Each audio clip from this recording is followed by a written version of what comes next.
L'assaillant a été neutralisé. Il pourrait s'agir d'un policier hors service au moment de l'attaque.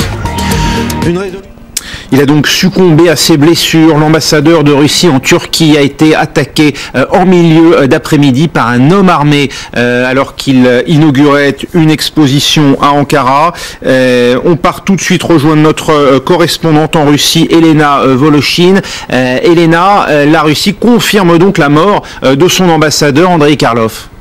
Oui, effectivement, le ministère russe des Affaires étrangères a confirmé la mort d'Andrei Karlov et il a immédiatement qualifié cela d'acte terroriste. La porte-parole du ministère, Maria Zakharova, a déclaré que la Russie allait aujourd'hui même porter cet attentat devant le Conseil de sécurité de l'ONU. Le terrorisme ne passera pas, a-t-elle dit, nous allons le combattre fermement. Officiellement, toutefois, il faut noter que les autorités turques, elles, n'ont livré aucune version concernant l'enquête ou des pistes plausibles concernant ce qui s'est passé, hormis cette information que vous mentionniez, comme quoi l'assaillant serait un policier qui n'est plus en service. Alors je rappelle que l'ambassadeur russe aurait été victime d'un coup de feu alors qu'il inaugurait une exposition photo intitulée « La Russie vue par la Turquie » dans un musée d'Ankara. Et selon des témoins, l'auteur du coup de feu aurait prononcé les mots « vengeance » et « Alep » au moment de son acte. Donc il se pourrait effectivement que les événements d'Alep aient motivé son acte. Il faut noter aussi que ces derniers jours, plusieurs manifestations avaient eu lieu devant l'ambassade de Russie à Istanbul pour condamner les bombardements russes, les bombardements du régime syrien, pardon, sur la ville d'Alep. Et donc il y avait ces manifestations de protestation, mais à l'heure actuelle, aucune piste officielle, en tout cas, concernant cet événement. Cet événement, cet assassinat, Elena, il aura certainement une influence sur les relations entre la Russie et la Turquie.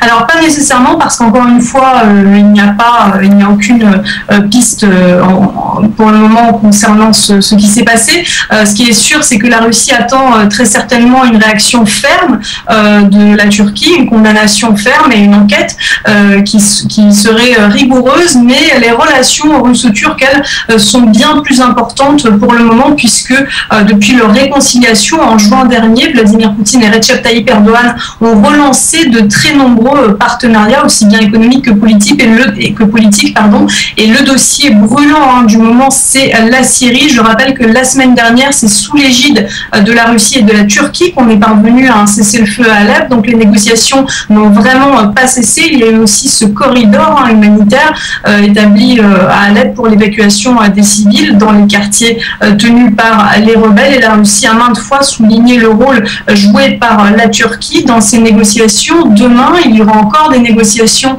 entre les ministres des Affaires étrangères russes, turcs et iraniens, ici même à Moscou. Ces négociations d'urgence, puisqu'elles étaient prévues initialement au 27 décembre, elles ont été avancées. Et puis, il y a aussi des pourparlers qui se profileraient à Astana, au Kazakhstan, entre Vladimir Poutine et Recep Tayyip Erdogan, toujours concernant la situation à Alep, et la Russie qui représente dans ces négociations le régime syrien, tandis que la Turquie représente la partie rebelle. Donc ces négociations, elles sont très importantes, et Leonid Slutsky, le chef de la commission des affaires étrangères du Parlement russe, a en tout cas quant à lui indiqué que cet assassinat n'aurait pas pour conséquence un refroidissement des relations entre la Russie et la Turquie.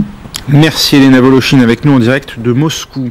A priori de 22 ans, un policier de nationalité turque qui appartiendrait aux forces spéciales et qui aurait donc mené cette attaque contre cet ambassadeur. Le ministre de l'Intérieur également qui parle d'un acte terroriste qui vise à saboter les relations entre la Turquie et la Russie. Donc une conférence de presse qui est toujours en train de se poursuivre, je vous le dis au moment où je vous parle. On avait vu un peu plus tôt une vidéo de cette attaque, du moment de l'attaque, puisqu'on l'a dit, ça s'est passé au moment d'un vernissage et donc la presse était présente sur les lieux. Et effectivement, on voit le moment où l'assaillant, l'agresseur, tire une balle sur l'ambassadeur de Russie à Ankara qui est sur le point de prononcer un discours. L'assaillant qui tout de suite se met à crier Allahu Akbar plusieurs fois, Allah est grand, avant de parler d'Alep, de parler de la Russie. Russie, donc il s'agirait vraisemblablement d'un acte de vengeance. On avait pensé dans un premier temps, en tout cas des témoins avaient affirmé que cette personne avait réussi à entrer dans le bâtiment en montrant une carte d'identité de policier. On avait pensé dans un premier temps que c'était une fausse identité et en fait le nom de cette personne a été confirmé. Il s'agit donc une fois de plus d'un policier des forces spéciales turques. Ce que je peux vous dire, c'est que ce soir, c'est véritablement une ambiance de choc en Turquie, au sein tout particulièrement du gouvernement. Les ministres, donc le ministre de l'Intérieur, on l'a vu, qui est immédiatement arrivé sur les lieux, qui a été le premier à entrer après l'opération des forces spéciales, qui a été le premier à entrer dans le bâtiment où se déroulait donc ce vernissage. Le ministre de l'Intérieur qui est resté plusieurs minutes à l'intérieur de ce bâtiment avant d'aller à l'hôpital où était déjà sur place le ministre de la Santé, mais également le ministre de la Défense. On a également appris un peu plus tôt que le président turc, Recep Tayyip Erdogan, a téléphoné à son homologue russe, Vladimir Poutine, vraisemblablement, on l'imagine, pour présenter ses condoléances. Et ce que je peux vous dire également, c'est que la Turquie, le gouvernement turc, d'ores et déjà est en train de pointer du doigt la confrérie Gülen qui, je vous le rappelle, est accusée d'avoir mené la tentative de coup d'État du 15 juillet. Le gouvernement qui parle une fois de plus d'un acte terroriste qui viserait à saboter les relations entre la Turquie et la Russie, les relations, je vous le rappelle, qui étaient en train de se normaliser entre ces deux pays après cet épisode dont on se souvient tous, qui a eu lieu l'année dernière au moment où la Turquie, l'aviation turque avait abattu un avion de chasse russe au nord de la Syrie. Merci Fatma Kizilboa en direct de Istanbul.